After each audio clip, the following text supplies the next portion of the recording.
So I read your blurb this week in the newsletter, and it didn't give me much to work with. I just know that you went on a wonderful journey. So I was kind of flipping through my music, and this song was just screaming to me. So I haven't played it in years. I didn't even remember it actually. I had to remember the melody. But according to our conversation this morning, it's perfect. The song knew. I remember when I first saw a man without a home. His clothes were torn and tattered. He was hungry and alone. I wondered, how could God just leave him out there in the street? How could the God of all creation be so mean? Well, I prayed to God and I asked him to take care of his son. In an instant he could fix it all. In a flash he'd have it done. Well, the answer I got back took me completely by surprise. It's like God sat down and looked me in the eyes. And he said, you are the answer to the prayers that you seek. You are the hero of the hungry and the weak. I met all of your needs so long before you ever prayed, by giving you the power to create.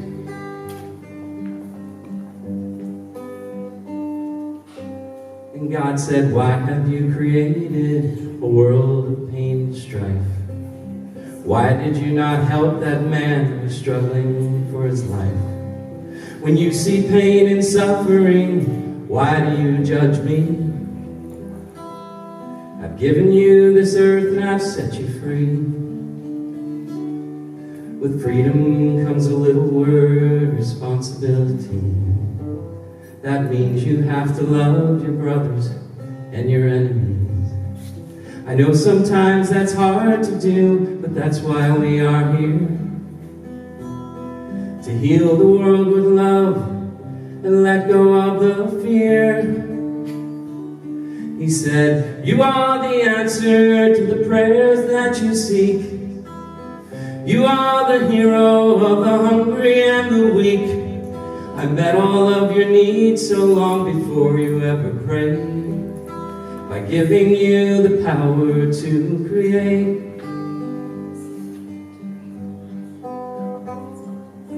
Then God just took me by the hand and said, go in peace, my son. I'll always be beside you, you'll never be alone.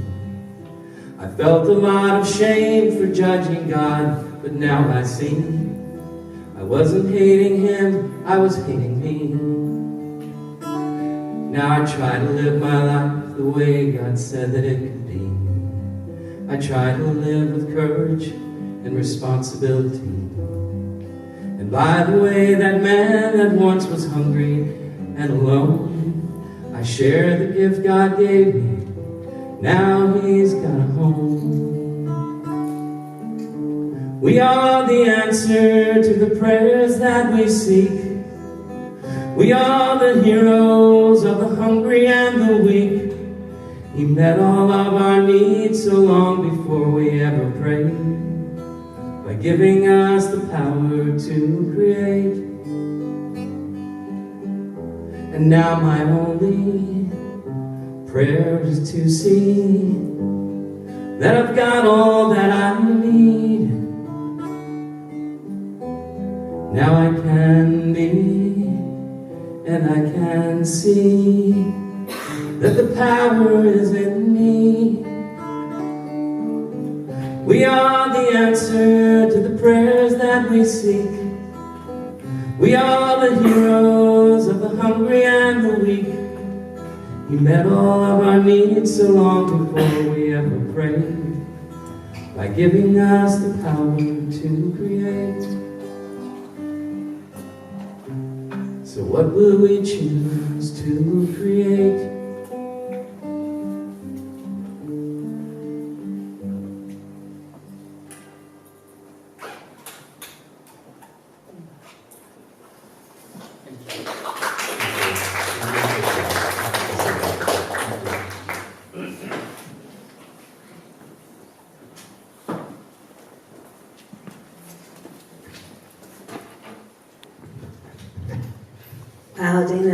so much. Yeah, powerful song. It is so great to be here. I am so grateful to be welcomed into your community this morning and to experience the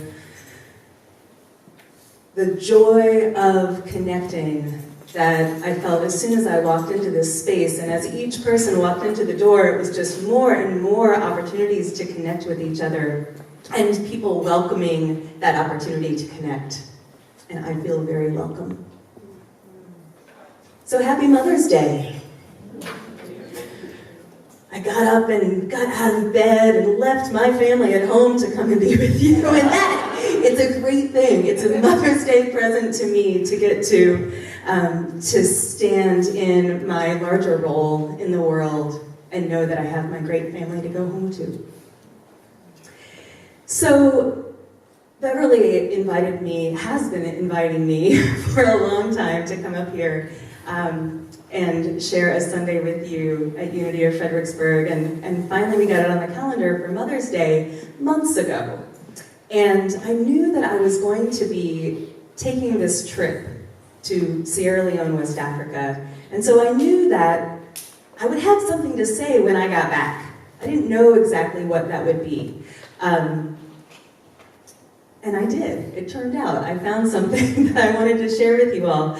So first I just want to say, I could have called this talk Journey to the Motherland in honor of Mother's Day, and it just happened too late that that idea popped into my head. But here's a picture from Blama, Sierra Leone, where I had the opportunity to travel with my mom at the end of March this year.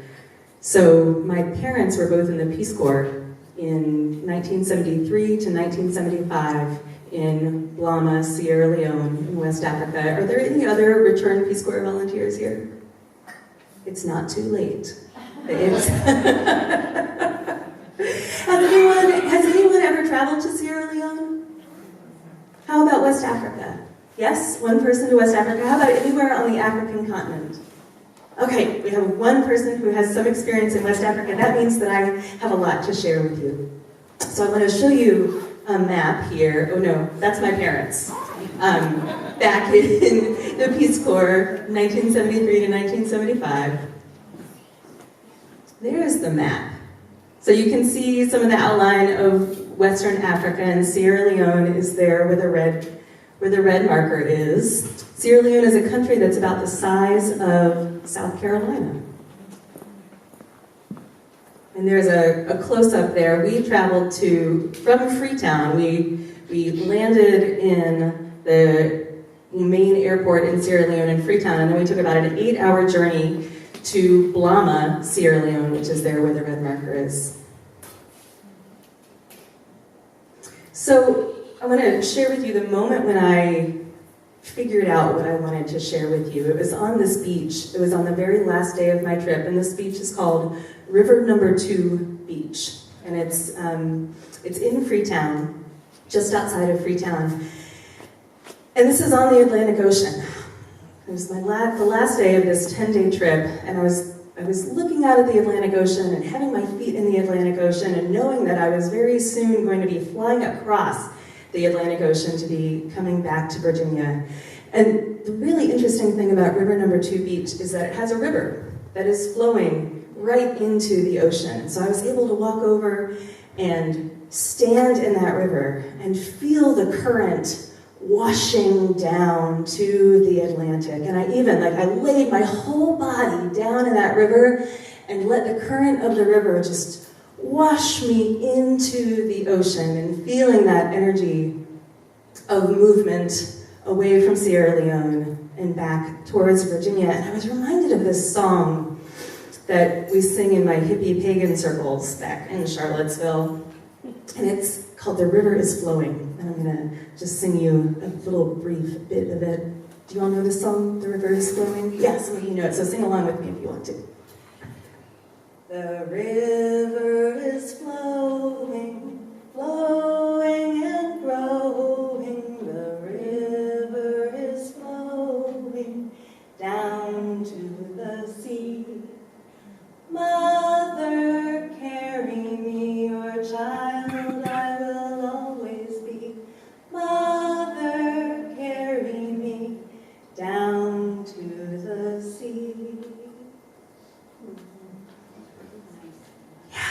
So that was the first time I ever got to experience the reality of that song, what it's like to be carried in the river down to the sea. And the really special thing for me is that I was there with my mom. I was there with my 70-year-old mother who had traveled to Sierra Leone 50 years ago in the Peace Corps and was now traveling back with me and sharing her love for that country with me.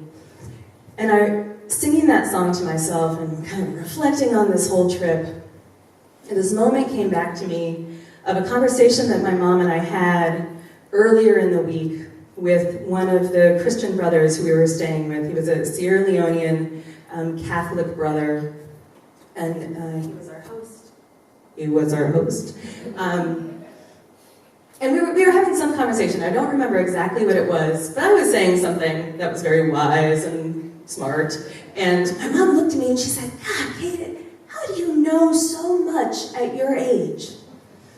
I did not know nearly as much about myself or about life when I was your age. And the answer just came to me of like, "Mom, I learned it from you." I got to watch you learn and grow, and all of those things that you were learning at 30 and 40 and 50, I was learning at 10 and 20 and 30. The numbers don't exactly add up, but you get the point. and in fact, a really great example of that is Unity, that she brought me to Unity when she was 45. That's when she started into the Unity teachings and started learning those things, and I was 13. So I started learning that I am a perfect child of God when I was 13. And I'm so grateful to my mom for her journey and for sharing her process with me, because it helped me get a jump start. We're like leapfrogging over each other. And I think that that's one of the gifts that our parents give us. Yeah? Not only do they teach us what they know, they teach us by allowing us to witness their process of learning.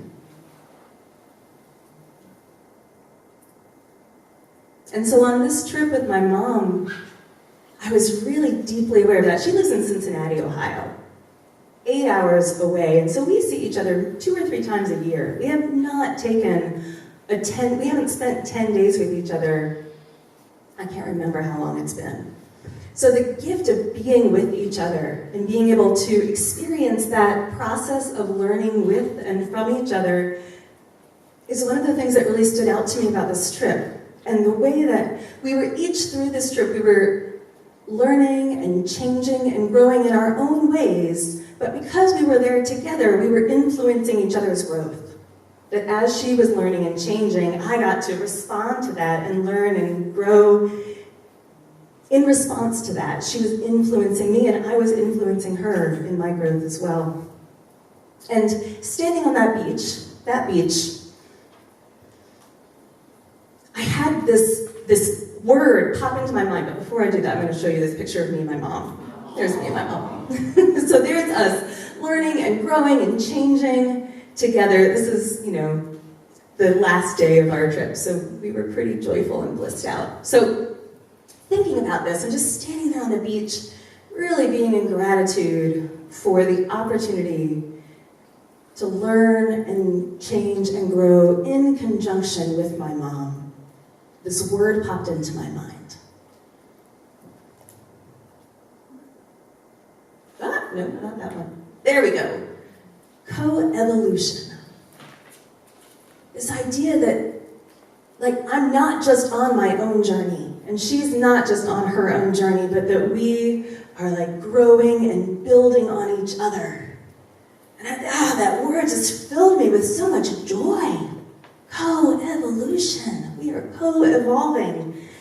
And so then I got home and I looked it up, and it turns out that it was a word that was coined in 1964 by some scientists. And it's even a concept that Darwin mentioned in his Origin of the Species book. This is not a new thing, it was just new to me.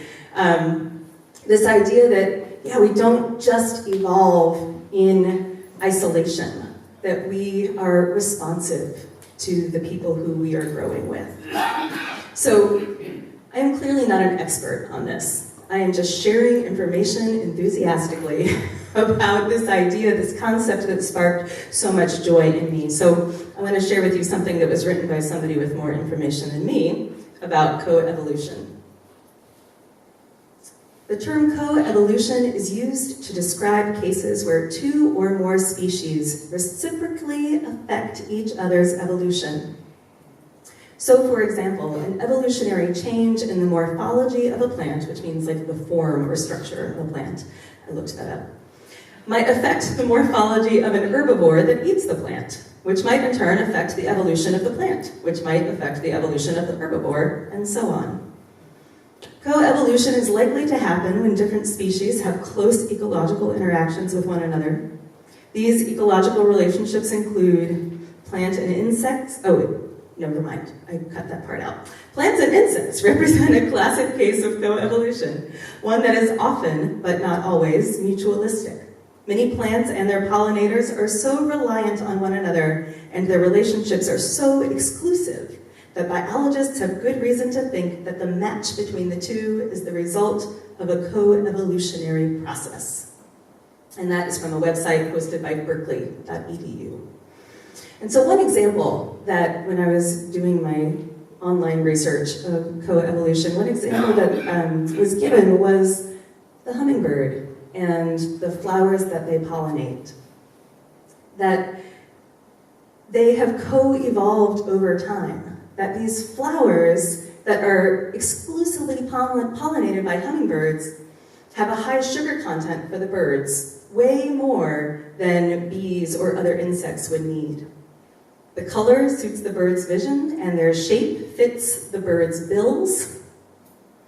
And the blooming times of the flowers coincide with the hummingbird's breeding seasons. And the timing itself has co-evolved, that the birds breed when their food is prevalent, and flowers bloom when pollinators are available. And this, when I was looking at this, I was like, well, that makes a lot of sense, but it still, on some level, is kind of mind-blowing to me that there are these plants that have evolved in this very specific way, and there are these animals that have evolved in this very specific way, and they fit together like this beautiful puzzle piece. And it didn't happen by magic. And it didn't happen by, I'm going to assume, it didn't happen by some external divine being up in the clouds saying, I'm going to make a hummingbird that fits magically with this flower. It's this process of growth that happened over time. And so back at River No. 2 Beach, before I had done this research, I was sitting with my aha of co-evolution. And I had another aha moment. But before I tell you about that, I'm going to tell you a little bit about Sierra Leonean culture to give you some background. And also my experience of Sierra Leonean culture, because again, I'm not an expert. I was there for 10 days. So I'm speaking from my experience of 10 days on this amazing, rich, complicated country.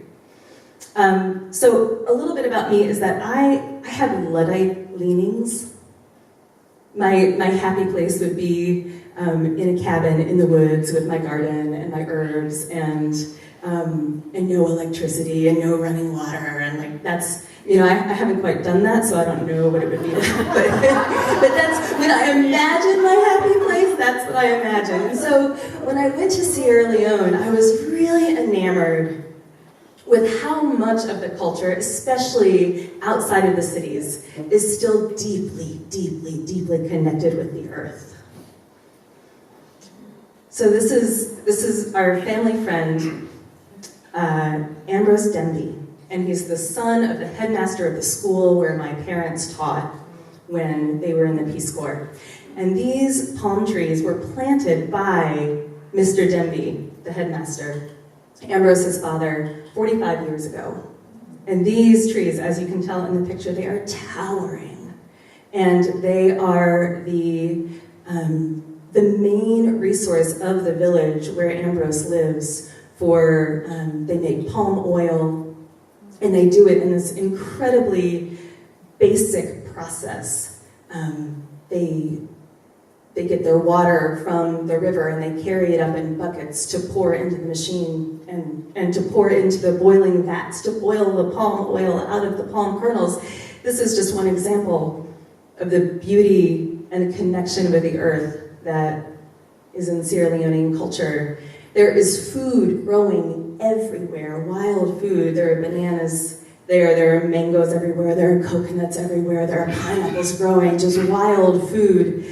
And that's the staple of the diet of people who live in the towns and villages. And this is a dugout canoe that is a daily transportation. This was made with hand tools from a tree, and this is the stuff that I just ate up in my Luddite-loving self. I loved this piece of Sierra Leonean culture. I don't know where to point this to be effective. There we go. I also really loved how much communities were based in providing basic needs for each other. So this is a picture from a market that happened once a week in the town of Blama where we were staying. And so Blama is a town, and then there are lots of surrounding villages. And so a lot of people from the surrounding villages would come to Blama every week, providing lots of crops and food that they were growing.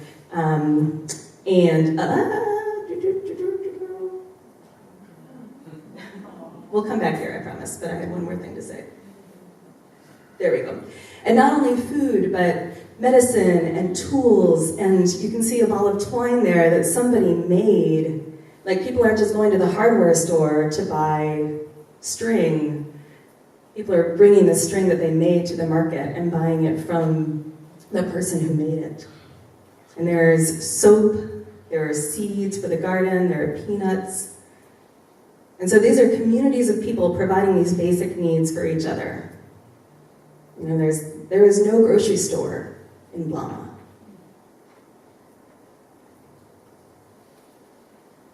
I also loved the richness of family connection. So here in the purple, this is my friend Agnes Kata. She's the current headmistress of the girls' school, and she was one of my mom's students back in the 70s.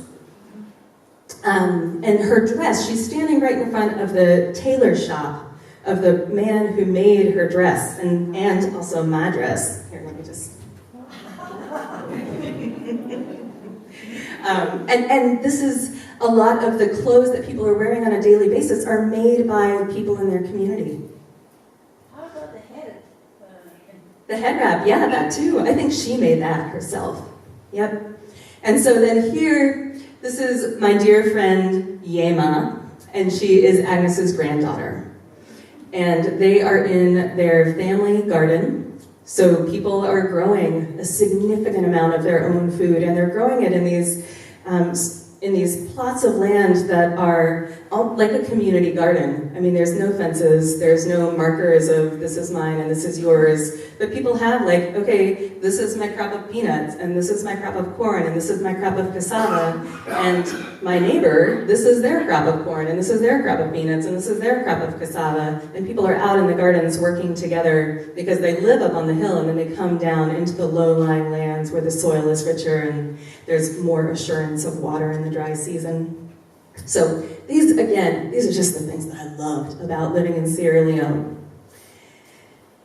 And at the same time, this is not all of what Sierra Leone culture is like. This is what I wanted from Sierra Leone, and this is what really juiced me up, and I was so happy. But then there were also parts of Sierra Leonean culture that were really difficult for me to accept. And largely, it was what I saw as the influence of Western culture in Sierra Leone. When I noticed pieces that were not the traditional agrarian connected with the earth, I got all irked and all angry about Western influence and British colonists and all of the ways that we've screwed things up for those amazing African people. So I'm going to tell you about some of those things. One of them is that most people are drinking from water in plastic bottles or these plastic bags to ensure more of the quality of water. So water will be boiled and then put into these plastic bags. And the plastic bags just get thrown on the ground. It's all over this beautiful, beautiful land. This is just like one little picture of a plastic bag on the ground, but people at community events will be drinking water from a plastic bag and then just toss it on the ground, and you'll leave a community event and the ground is just littered with plastic. I also saw a strong prevalence of a preference for Western clothes, and I saw lots and lots of girls wearing these earrings with dollar signs on them, and not British pound sign, but American dollars, and so that made me even more angry. I was like, no, you don't know what you want. You don't know what you're getting yourself into. We screw things up in so many ways. Don't try to be like us. We're so much better. These were all of the thoughts that were going on in my head. I also saw a lot of recorded music at community celebrations where my mom told me back in the 70s it would have been drumming and more traditional music. My mom was involved in raising money to build a preschool in the town of Blama. And in addition to the learning materials and the flush toilets and the electricity that they were really grateful to have, they were so excited to get this plasma TV for the preschoolers. And I felt my hackles raised at that of like, preschoolers don't need a plasma TV. So right now I am telling you more about me that I'm telling you about Sierra Leone. I am telling you about, these are all the things where I felt myself resistant and angry. And one final piece that I saw that was really hard to swallow was the wealth disparity in the cities, especially. In the towns and in the villages, everybody worked together and got their needs met. But in the cities that were more Western, especially Freetown, there were enormous mansions and there were shacks made of corrugated metal. And the wealth disparity was really difficult to see. And in the cities, people don't have the same capacity for taking care of themselves and for growing their gardens because the land is not as available. So anyway, that's my dualistic experience of Sierra Leone. I loved the earthy things, and I really, really resisted what I saw as Western influence. So, back to River Number 2 Beach. They're blissing out about my connection with my mom and being aware of how my mom and I have co-evolved over this trip. My second aha moment was, oh, our cultures are co-evolving too. That Sierra Leonean culture is learning from and responding to American culture and Western culture and Muslim culture and all other global cultures, and America is doing the same thing. We are also co-evolving with all the other cultures that we now, over the last hundreds of years, have more opportunities to connect with and learn from. And instead, the aha moment was, instead of seeing that as something to resist or wish wasn't happening, I could see it as part of growth, part of our growth as human culture. And that was exciting to me, to shift out of my resistance and shift more into okay, maybe this is a gift. And so then some of the ways that I saw that was that there's a language now that let me look at my notes. What does the language say? Yes, there's now a language for things that it took Western cultures a long time to value, like ecological sustainability and gender equity. That these are things that Sierra Leonean culture is already embracing at this point in their development, where it took Western culture a really, really long time for it to become mainstream language. But all over Sierra Leone, you'll see signs like this. I don't know if you can read it there in the back, but it says, the project title is Mitigating the Impact of Climate Change and Pollution of Coastal Estuaries and Promoting Ecotourism in the Western Area Peninsula. And the implementing agency is Responsible Ecotourism Communities Organization. So at this point in Sierra Leone's development, they are already being able to incorporate ideas of ecological sustainability and gender equity. There are billboards all around Freetown talking about the importance of women, talking about the importance of respecting women. So that, to me, was a clear sign of Sierra Leone's taking all that Western culture has been working really hard to learn and leapfrogging beyond us. And being able to sit, like, where I was 13 and learning about unity, like Sierra Leone is being able to take the lessons that we have taken a long time to learn. So, as I felt my tension and resistance melting away and really sinking into the, okay, Sierra Leone is not a primitive culture. I was reminded of this lesson that was shared to me by Father Combi, who was our main host. And it is a standard part of a greeting in the Mendi culture. So Mendi is the second largest ethnic group in Sierra Leone. And the standard greeting includes this phrase, kaingoma. Point it this way. Thank you. Haha. Kaingoma. It means God has no stain. And so I recorded Father Combi saying a little bit about kaingoma. Thank you.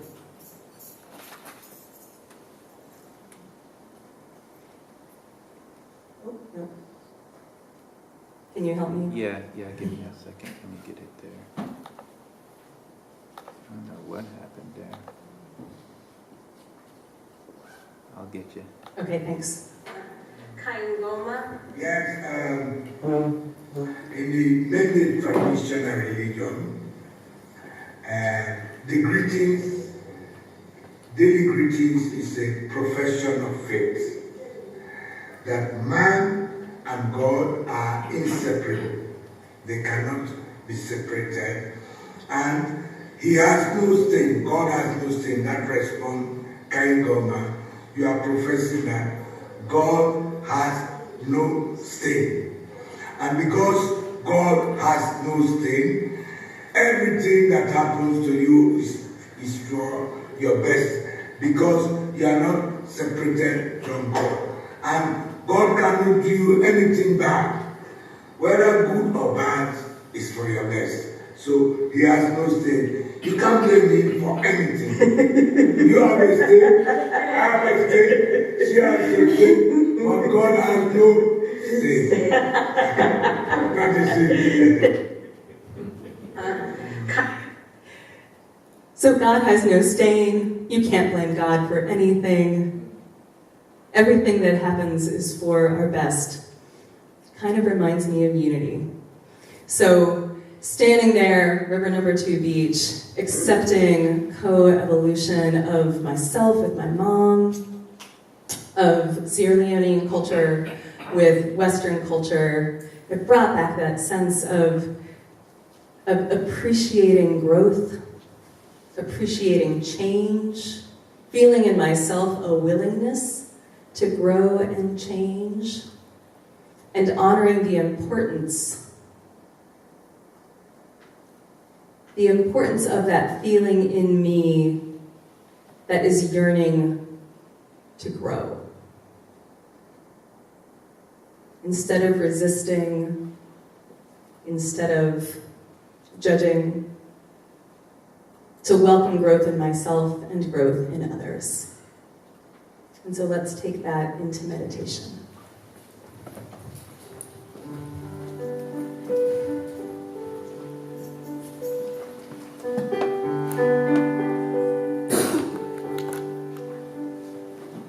I opened up my heart to you.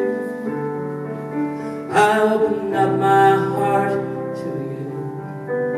You're free to come inside. The door is open wide. I opened up my heart to you. I release my pain to you. I release my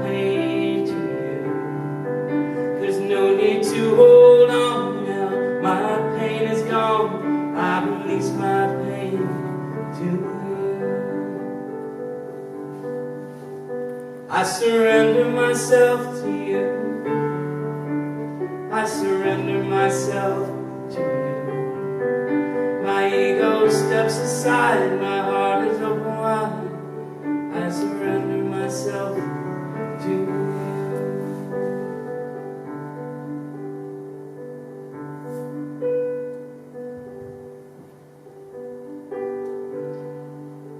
And so we bring these ideas into this sacred space,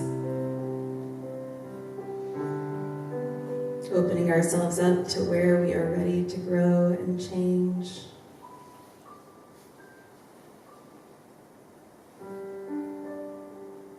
Opening ourselves up to curiosity for ourselves, for others. Opening ourselves to compassion. Compassion for being in process.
I allow myself to yearn.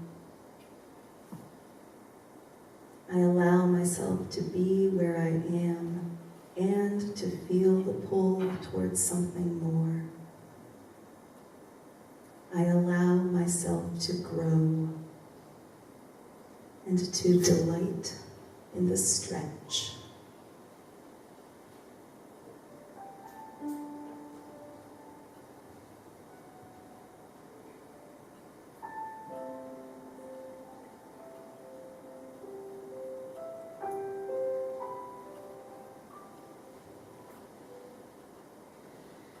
So bringing yourself back now, in whatever way works for you, feeling back into the presence of your feet on the ground,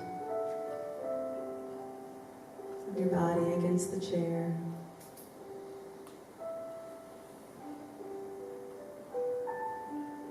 Allowing gratitude to be present for this time.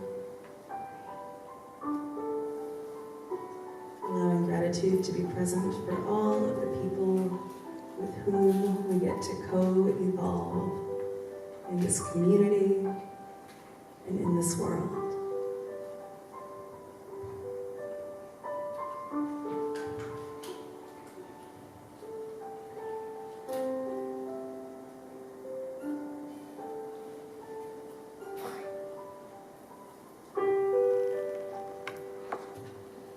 I open up my heart to you. I open up my heart to you. You're free to come inside.